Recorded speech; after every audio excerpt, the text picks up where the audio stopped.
কথাতেই বলে 10 কেজি ওজন বওয়ার ক্ষমতা, তাকে যদি 15 কেজি ওজন বইতে দাও তো এরকমই হবে। আর ঠিক সেরকমই হয়েছে আমার এই ফোনটার অবস্থা। এমনি খুব একটা দামি ফোন না, কিন্তু এত ভিডিও করেছি ফোন আমার হ্যাং করতে শুরু করেছে। তাই ভাবলাম ঠিক আছে কিছু ভিডিও ডিলিট করা শুরু করে দিই। আর যেমনি ভাবা গ্যালারি ঘেটে ঘেটে দেখছি ও মা, রং খেলার দিনে আমার কত ভিডিও করা রয়েছে, কিন্তু জানো এগুলো ডিলিট করতে একদমই ইচ্ছা করছিল না। যেমন কিনা আমার এই মেজো বোনের মেয়ের হাতের লুচি, কী করে বলো তো ডিলিট করি এগুলো। তাই ভাবলাম এটা একটু ব্লক করে রেখে দিই।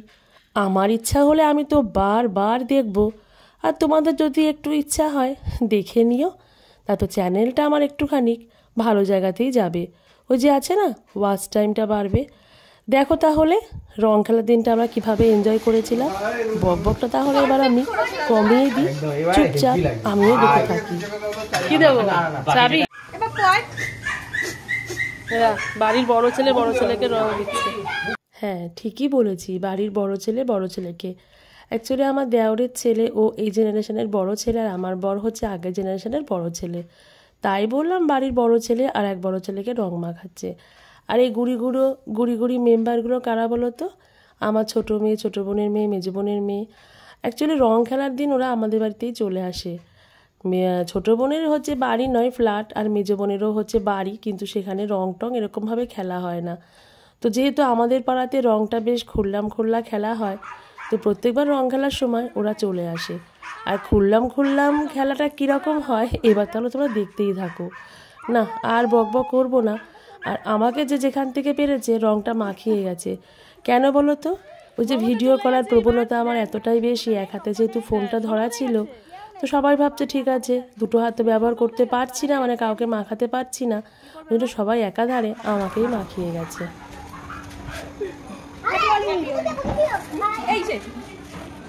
মিষ্টি খাওয়ালে কেন? পরে দেবো, তোমরা তো পিকনিক করতে পারো না। তোরা খেয়াল তুলছি ছবি দেখি, টাকা ই কর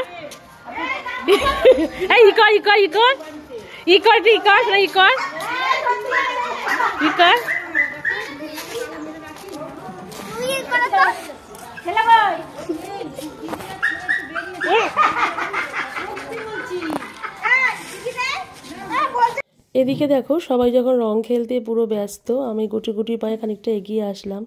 অ্যাকচুয়ালি রং খেলার দিনটা যতটাই আনন্দে, কিন্তু প্রত্যেকবার কিছুক্ষণ সময়ের জন্য মনটা একটু ভারাক্রান্ত হয়ে যায়। এমনি সাধারণত পূর্ণিমাতে আমরা যেহেতু শ্বশুরবাড়ির তরফে রাম ঠাকুরের দীক্ষিত, তো ওই সিন্নি টিন্নি দিয়ে পুজো করে দোল পূর্ণিমা দিনটা শুরু করা হয়। এবারও তাই হয়েছে। আর ওই মনে পড়ে যায় পুরোনো কথাগুলো, সবার পায়ে আবির দিয়ে রং খেলাটা শুরু করা হয়। আর সত্যি কথা বলতে ছোটোবেলা থেকেই আমরা ভীষণ রং খেলতাম। আমার বাপের বাড়ি দেগঙ্গায় ছিল, ওখানে প্রচুর রং খেলা হতো, মা তো চুটিয়ে খেলতো। সেগুলোই মনে পড়ে যায় যে দিন যত এগিয়ে যাচ্ছে আস্তে আস্তে সবাই কেমন যেন হয়ে যাচ্ছে।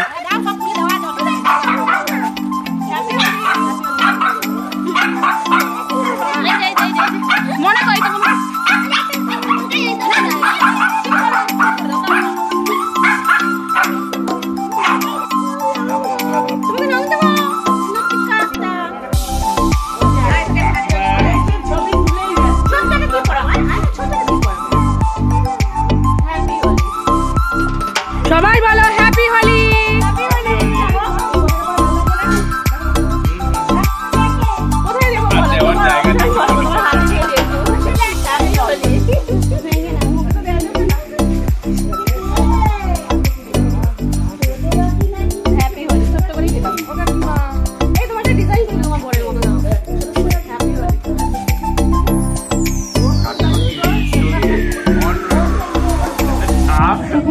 छोटी शॉट गाय हैप्पी होली।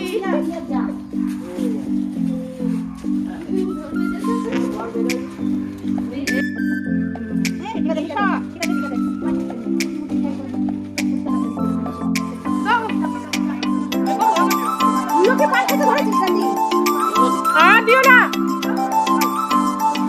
আমি এগুলো কাটিয়ে রেখে দেবো, সামনে চলে যাবে। আমি কিন্তু মাখানি, সবুজটা নীলটা আমার জন্য রাখো, সব লাল হলুদ কমপ্লিট হয়ে গেছে। আবিরের গন্ধ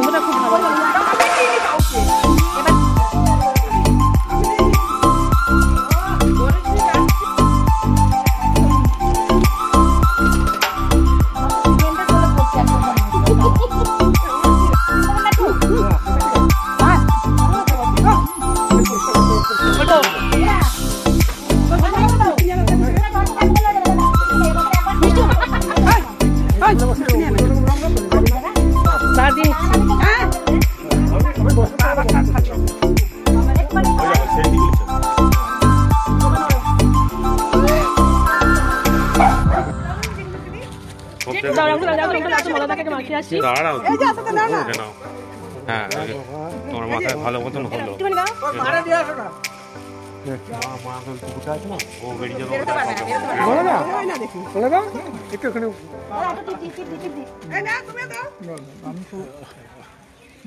এবার আপনি দেন সবাইকে আমার তো সিমেন্টের প্রলেপের মধ্যে পড়ছে একটা কালার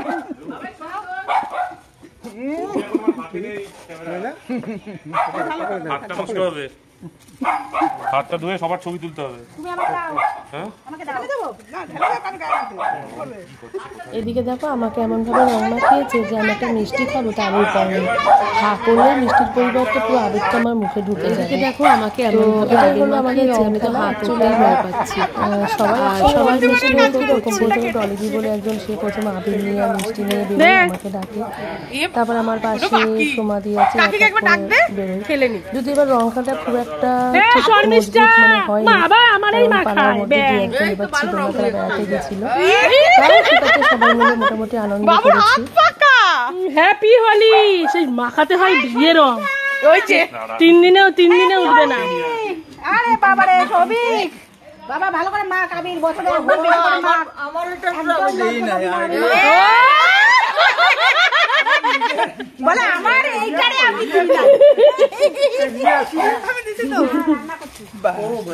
দে একটা ফটো মার এই বাবু সঙ্গীতাকে ডাক সঙ্গীতা এ তো ভান খেয়ে ডাকলে ভালো হতো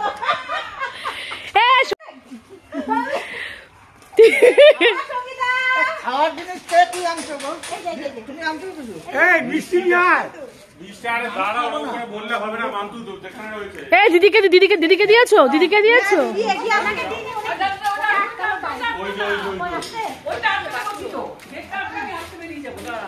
এই আমাদের পিকনিক হবে কবে ললেদি এরকম লঙ্কা পিকনিক করতে হয় রান্না করে দাদা সামনে বছর ভাম খাবো ভাম না ভান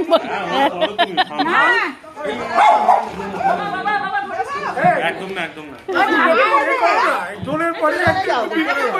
হ্যাঁ তুমি বেরাও এই রোববার রাজেন্দ্র ছাড়া রাজেন্দ্র দেখি রাজেন্দ্রকে বলতে হবে, রাজেন্দ্র ছাড়া হবে না। বাইরে যাও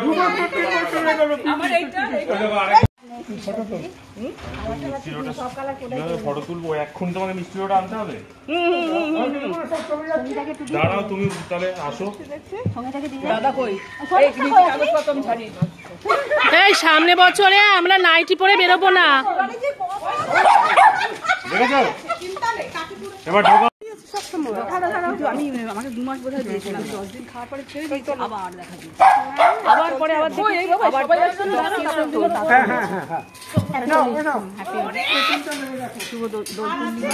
আমি বেশি দিইনি কাউকে, চুলটা টাইট করে বেঁধে এসছো? টাইট করে বাঁধিনি, এই বাথরুমে ছিলাম জামা কাপড় কাচ্ছিলাম।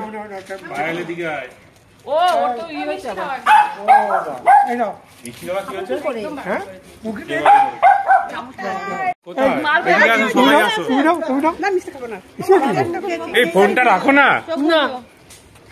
ও তো তুলবে। কই দাদা, কই দাদাকে রিল করো, ভাং খাও। হ্যাঁ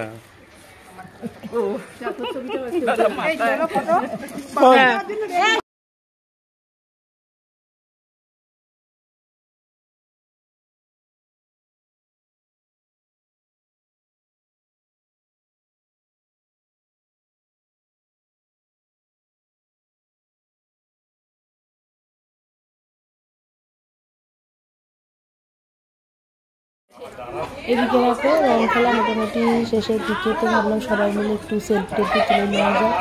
তো আমি একটু এগিয়ে এসেছি, ফোনের ক্যামেরা তো সবসময় অনই আছে, সবাইকে নিয়ে তোলার চেষ্টা করছি। আর এটা একটা ছোটো শর্টস করেছিলাম, যেটা পাড়ার একটা ছেলেকে, ওর নাম বাবু, বললাম বাবু ফোনটা একটু ধরতো, এটা ভিডিওটা করি। কিন্তু দেখলাম পরে যখন এটা এডিট করে ছেড়ে দিলাম অনেক ভিউজ হয়েছিল। আর এদিকে দেখো যেটুকু রং ছিল মনে হয় মাথার মধ্যে সেই পুষ্পবৃষ্টি করার মতন রং দিতে দিতে আসছে, ওর মাথায় সবার চেহারাগুলো হয়েছে। এখন আমি এডিট করতে বসে নিজেই হেসে যাচ্ছি। এটাই স্মৃতি হয়ে থাকুক স্মৃতির মণিকোঠায়, না মনের মণিকোঠায়। আর দেখো আমাদের রং খেলা যখন প্রায় সমাপ্তির দিকে, তখন বাড়ি ফিরছিলাম, ওদিকে দেখি বাচ্চাগুলো তখনও হুড়িয়ে খেলে যাচ্ছে। একদম আমাদের গলির মুখে সব দাঁড়িয়ে পড়েছে। তারপর বাচ্চাগুলো এখনো অবধি দেখি তো কি করছে। ও মা, রাস্তায় গিয়ে দেখি ওরা সব বালতি বালতি জল রং গুলেছে আর রাস্তা দিয়ে যে যাচ্ছে তার গায়ে দিচ্ছে। এই দেখো আমার ছোটো বোনের মেয়ে, আমার ছোট মেয়ে, আমাদের মেজো বোনের মেয়ে, পাড়ার বিনি, মিলি, আমার বড় মেয়ে, যতগুলো কচিকাঁচা ছিল সবাই নেমে পড়েছে। তো ভাবলাম না, দুপুর হয়ে গেছে, রাস্তা থেকে এখন অনেক রকম লোকজনের যাতায়াতই তো হবে, বেলা যত গড়াচ্ছে, ভাবলাম বাচ্চাগুলোকে নিয়ে বাড়িতে চলে যাই। তো বন্ধুরা, এখানেই আমাদের রং খেলার পর্বটা শেষ হলো। আর প্রায় তখন 2টো বাজতে যায়। আর খেললাম না, সহজের বাড়িতে চলে গেলাম। আর আমি দেখো বাড়িতে মুখোশ পরে বসে আছি, আমার ছোটো বোন আর ভগ্নিপতি ওরা খেতে বসেছে। আর এই মুখোশটা বোনাই নিয়ে এসেছিলো আর টুপিটা।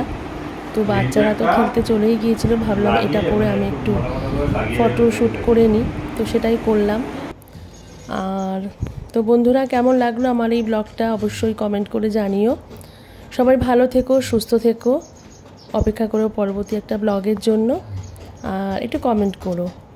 অনেক ভালোবাসা তোমাদের জন্য। Tata, bye bye.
প্রসাদ খাও।